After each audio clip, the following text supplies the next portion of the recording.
Buen día.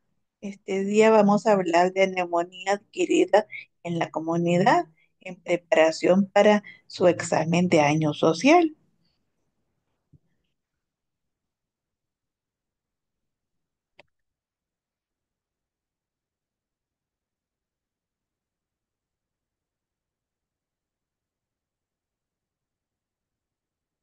Esto es basado en las guías clínicas de medicina interna del Ministerio de Salud de El Salvador del año 2018.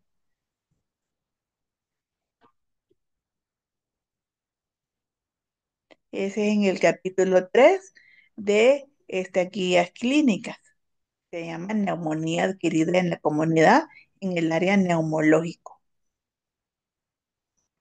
Los objetivos, como cualquier otra clase, es comprender tanto la definición, las características clínicas, la epidemiología, factores de riesgo y analizar los criterios de hospitalización, manejo de pacientes graves. La definición, bueno, es un proceso inflamatorio de origen infeccioso del parénquima pulmonar, entonces que afecta a espacios alveolares y se caracteriza por sintomatología respiratoria variable y febril. Entonces, hay un desarrollo de un infiltrado radiológico, alteraciones a la ocultación, entonces como consecuencia de la lesión tisular, y esto se da el inicio y desarrollo fuera del hospital u otra institución, por eso se llama neumonía adquirida en la comunidad. Si fuera neumonía nosocomial, entonces sería dentro del hospital, pero este es adquirida en la comunidad, entonces o también se puede dar dentro de las primeras 48 horas de hospitalización. La etiología es conocida del 30 al 60% de los casos, pero los patógenos más frecuentes son Streptococcus pneumoniae y los microorganismos atípicos, Mycoplasma pneumoniae, Chlamydia pneumoniae, Legionella pneumophila. Otros patógenos, hemófilos influenza, principalmente en las personas con comorbilidades crónicas. En epidemiología, se encuentra entre las 10 primeras causas de mortalidad en la región centroamericana y del Caribe. Es más frecuente en el sexo masculino, en los extremos de la vida, en el invierno y en presencia de diferentes factores de riesgo. Entonces, la incidencia anual es del 5 al 11% de la población. El ingreso es de 1.1 a 4 por 1000 pacientes. De estos, el 1.2 al 10% requieren ingreso en una UCI. Por eso es importancia que nosotros tratemos esta enfermedad y que la conozcamos muy bien. Los factores de riesgo, el consumo de alcohol, de tabaco, malnutrición, enfermedades crónicas, las infecciones virales de vías respiratorias a repetición. Promoción y prevención. Ya sabemos cuáles son los niveles de prevención. La prevención primaria es la promoción y también la educación en salud. La secundaria es diagnóstico y tratamiento oportuno. Y la terciaria es la rehabilitación, evitar que se complique la enfermedad. Entonces, tenemos en la prevención primaria la promoción y prevención.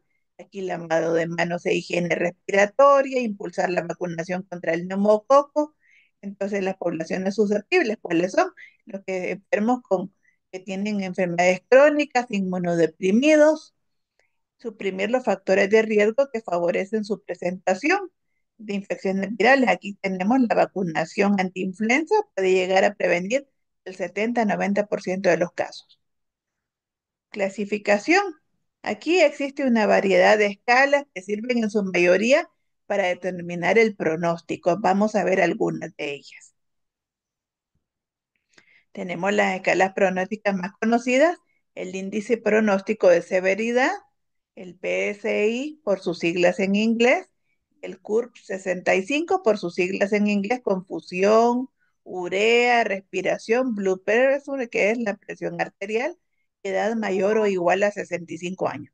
Acuérdense, 65 mayor o igual a 65 años, y ahí las siglas, confusión, urea, respiración y la presión arterial. Propósito de estas escalas: detección de pacientes con bajo riesgo de muerte, susceptibles de tratamiento ambulatorio, y detección de pacientes con alto riesgo. Entonces, los extremos, con bajo riesgo y con alto riesgo, los que necesitan ser tratados ambulatoriamente o los que ni modo tienen que ingresarse y llegar hasta la UCI. Aquí tenemos los criterios y el índice de pronóstico de severidad o escala de riesgo de fin, que aquí el criterio de edad en hombres, en años, ahí va dándose el puntaje de cada uno. Entonces, edad mujeres, asilo, enfermedad neoplásica, ahí van los diversos criterios. Algunos tienen puntos de más 10, más 30, más 20, más 15, menos 10, y ahí va. Entonces, esto, de acuerdo a este puntaje, el puntaje en hombres es igual a su edad en años. El puntaje en mujeres es igual a su edad en años menos 10 puntos. Y, y que el paciente institucionalmente, entonces también los pacientes institucionalizados. El CURP 65 valora 5 variables clínicas, como son em, la confusión, la urea mayor de 20 miligramos por decilitro o mayor de 7 milimoles por litro, frecuencia respiratoria mayor o igual a 30 por minuto, respiración, entonces la respiración, entonces, y también la presión arterial sistólica menor de 90 milímetros de mercurio o la diastólica menor o igual a 60 milímetros de mercurio. Y la edad igual o mayor a 65 años, pero se llama CURP 65.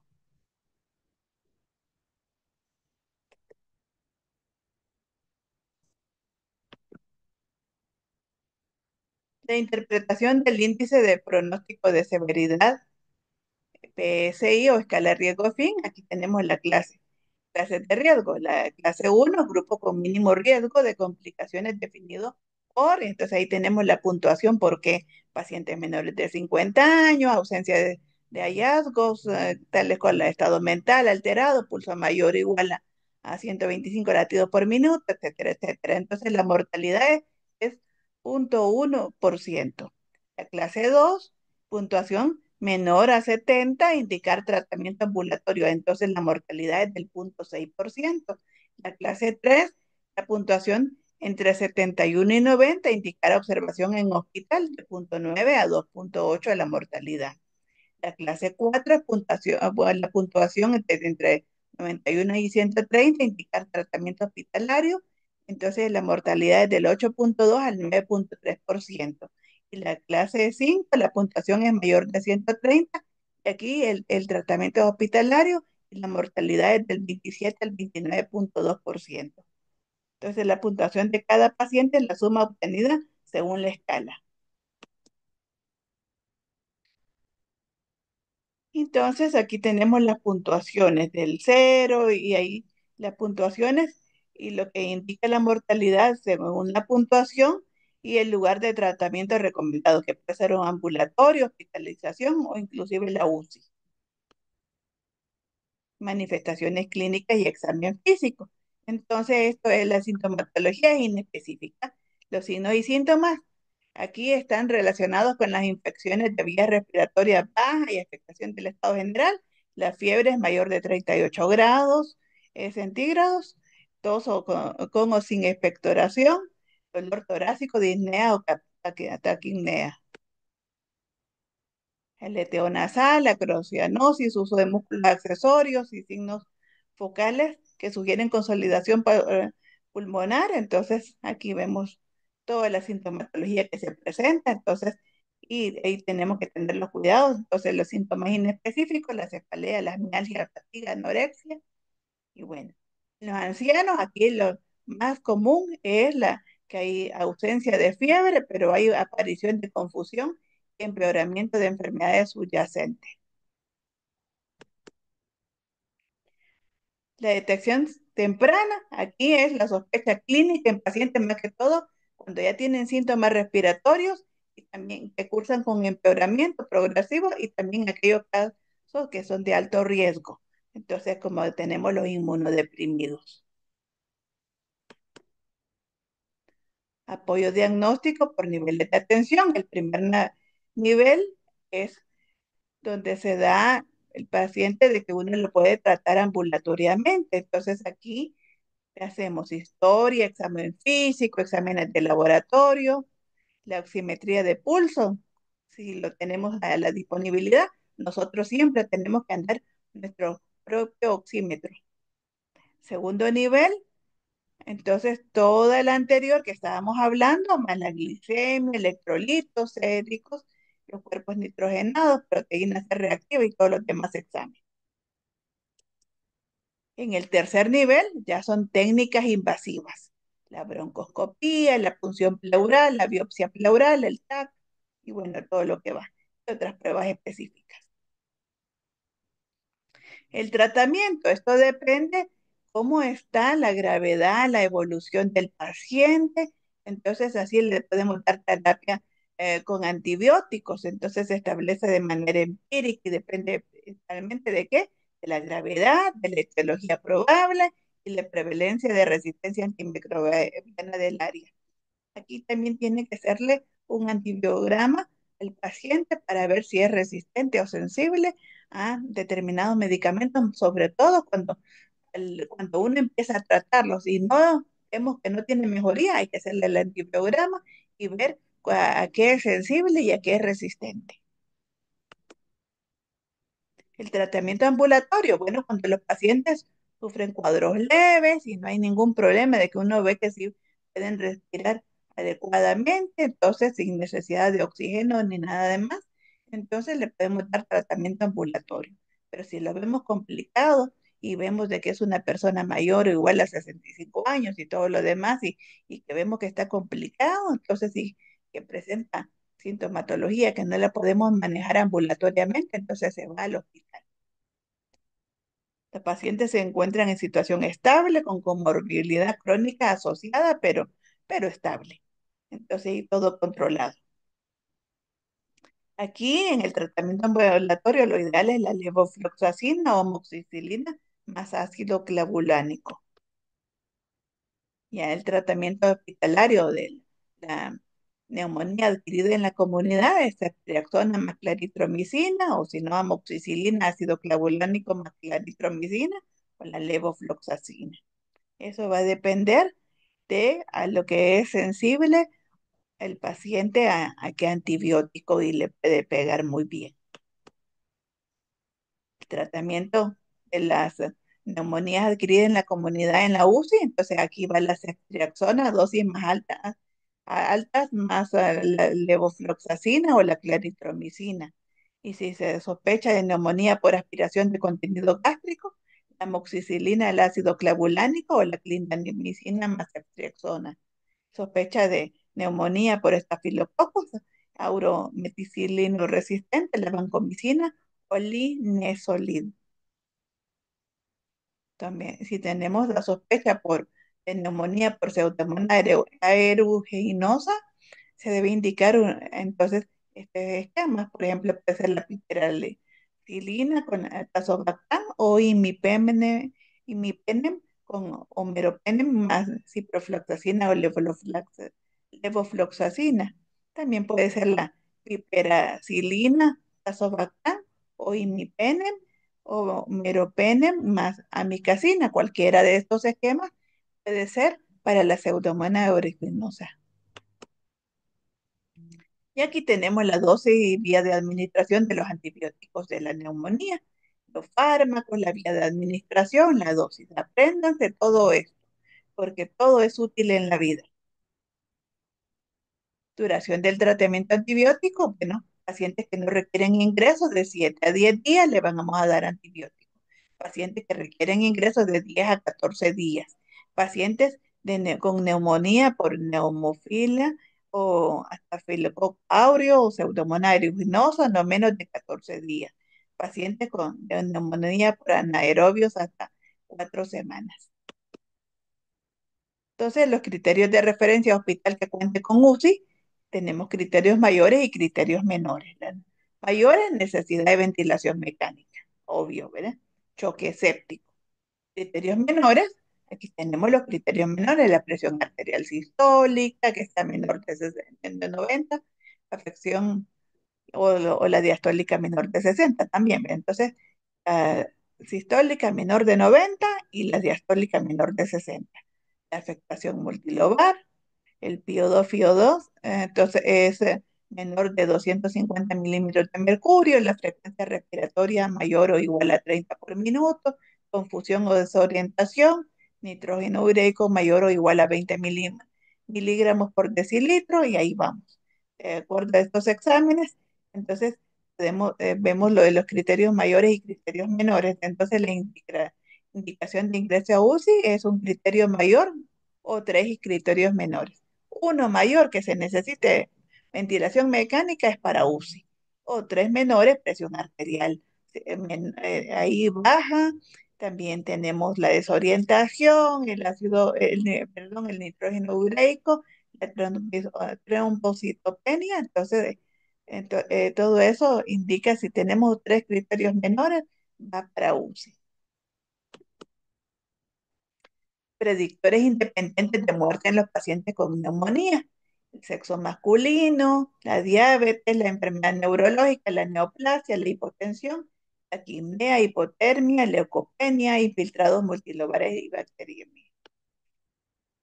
Y aquí tenemos criterios clínicos de resolución de la neumonía, cuando tiene ya la temperatura de 37,8 o frecuencia cardíaca menor de 100 por minuto, frecuencia respiratoria menor de 24 por minuto, y presión arterial sistólica mayor de 90 milímetros de mercurio, saturación arterial de oxígeno mayor del 90%, con aire ambiente y tolerancia a la vía oral y estado mental normal. Y los periodos de evolución de pacientes con NAC, es decir, la neumonía adquirida en la comunidad, son tres. El primero es la inestabilidad clínica y está presente en las primeras 48 horas a 72 horas. El segundo periodo es mejoría clínica temprana, 24 horas a 48 horas siguientes. En el tercer periodo es mejoría clínica definitiva. Entonces, esto es a partir del quinto día de hospitalización, cuando se considera clínicamente curado. Y a las complicaciones que pueden darse son la atelectasia, abscesos, neumotoras, sepsis, bacteriemia. La falta de respuesta al tratamiento, esto depende también si es sensible o resistente al antibiótico. Entonces, si al tercer día el paciente no se encuentra clínicamente estable, entonces, si la respuesta es lenta, puede continuarse con el mismo tratamiento empírico. Si existe un rápido deterioro en las primeras 24 horas o para el séptimo día no ha mostrado mejoría, se debe reevaluar al paciente. Se le hacen los debidos estudios y también se le hace los cultivos y todo lo demás. Entonces, y ahí vemos cómo anda el paciente y cómo ha evolucionado o está en deterioro.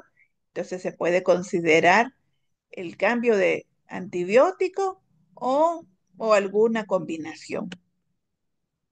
Causas comunes de falta de respuesta al tratamiento: bueno, inadecuada selección de antibióticos, también dosis incorrecta, falta de cobertura para patógenos resistentes, etiología viral, micótica o fímica, ¿ve? Que nada que ver con antibióticos. Entonces, hay interacciones medicamentosas, obstrucción bronquial por secreciones muy espesas o por cuerpo extraño, y ahí vamos. Criterios de alta, cuando esta se puede dar, cuando a partir de las 24 horas de estabilidad clínica definitiva. Y referencia a consulta externa para control radiológico en 4 a 6 semanas. Las medidas preventivas: vacunación contra la influenza y neumococo, evitar el tabaquismo y el contacto de humo de cigarrillo. Y bueno, también el uso de mascarilla cuando una persona anda enferma o algo, entonces mejor con uso de mascarilla, y el lavado de manos en personas con tos. Es una de las medidas para reducir la diseminación de infecciones respiratorias.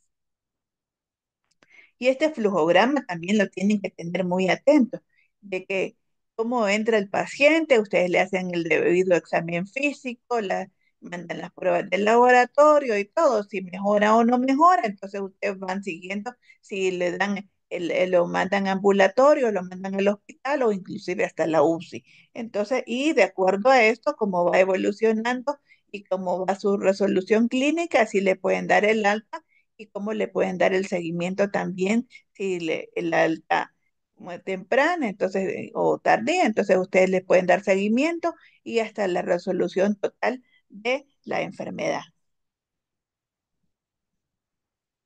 Bueno, muchas gracias. Esto ha sido todo. Les deseo muy buena suerte en su examen.